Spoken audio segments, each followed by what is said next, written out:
નમસ્કાર વિદ્યાર્થી મિત્રો, સ્વાગત છે તમારું આપણી યુટ્યુબ ચેનલ ડિજિટલ વિદ્યાલયમાં। મિત્રો, આજે આપણે ધોરણ 10 વિજ્ઞાન અને ટેકનોલોજીના પેપરનું સોલ્યુશન જોઈશું।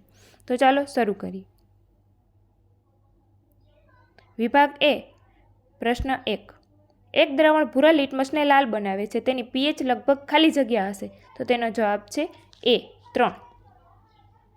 પ્રશ્ન 2। નીચેનામાંથી બ્યુટેનનું આણ્વિક સૂત્ર કયું છે? તો તેનો જવાબ છે સી, C4H10। પ્રશ્ન 3। માછલીનું હૃદય કેટલા ખંડોનું બનેલું હોય છે? તો તેનો જવાબ છે બી, 2 ખંડોનું। પ્રશ્ન 4।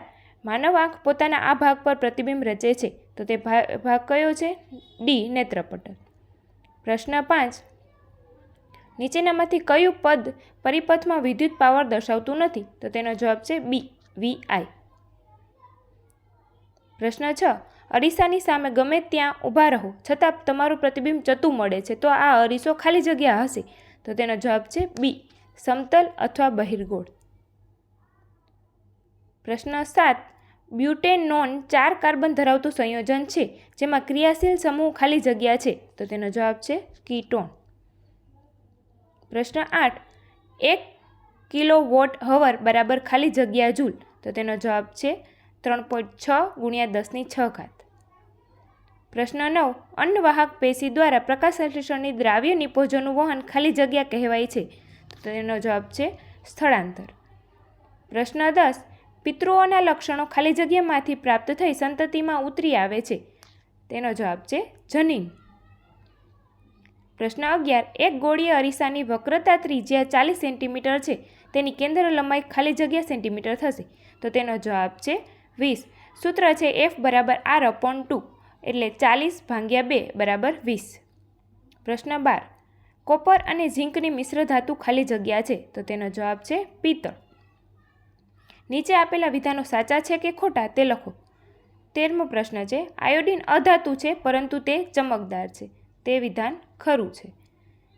14મો પ્રશ્ન છે। કાચના પ્રિઝમ વડે શ્વેત પ્રકાશના વિભાજનની ઘટનામાં લાલ પ્રકાશ સૌથી વધુ મળે છે, તો આ વિધાન ખોટું છે।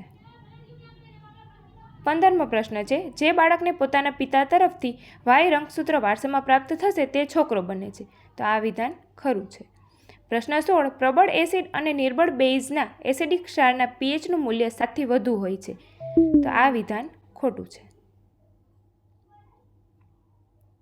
નીચેના પ્રશ્નોના માંગ્યા મુજબ જવાબ આપો। પ્રશ્ન 17। 2 ચેતાકોષો વચ્ચે આવેલ ખાલી ભાગને શું કહે છે? તો તેનો જવાબ છે ચેતોપાગમ। પ્રશ્ન 18। વાસ્તવિક સૂર્યાસ્ત અને દેખીતા સૂર્યાસ્ત વચ્ચેનો સમયગાળો આશરે કેટલો હોય છે? જવાબ છે 2 મિનિટ। પ્રશ્ન 19। મેન્ટલના વટાણાના પ્રયોગમાં બીજી પેઢી દરમિયાન મળતી સંતતિના બંધારણ TT છે, આમાંથી પ્રભાવી બંધારણ અને પ્રચ્છન્ન બંધારણને અલગ પાડો, તો તેનો જવાબ છે પ્રભાવી બંધારણ TT અને પ્રચ્છન્ન બંધારણમાં t। પ્રશ્ન 20।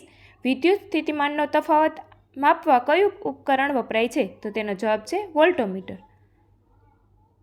ત્યાર પછીનો પ્રશ્ન છે જોડકા જોડો। કરોડરજ્જુની સામે જવાબ આવશે બી, પરાવર્તી ક્રિયા। 22મું છે લંબમજ્જા। લંબમજ્જામાં જવાબ આવશે લાળ રસનું ઝરવું અને ઉલટી થવી। 23મું છે ઘાસની સામે ઉત્પાદકો હરણ એ પ્રાથમિક ઉપભોગીમાં આવે, તેથી તેનો જવાબ છે હરણની સામે આવશે સી, પ્રાથમિક ઉપભોગી। આ હતું મિત્રો આપણું આજનો વિજ્ઞાનના પેપરનું સોલ્યુશન।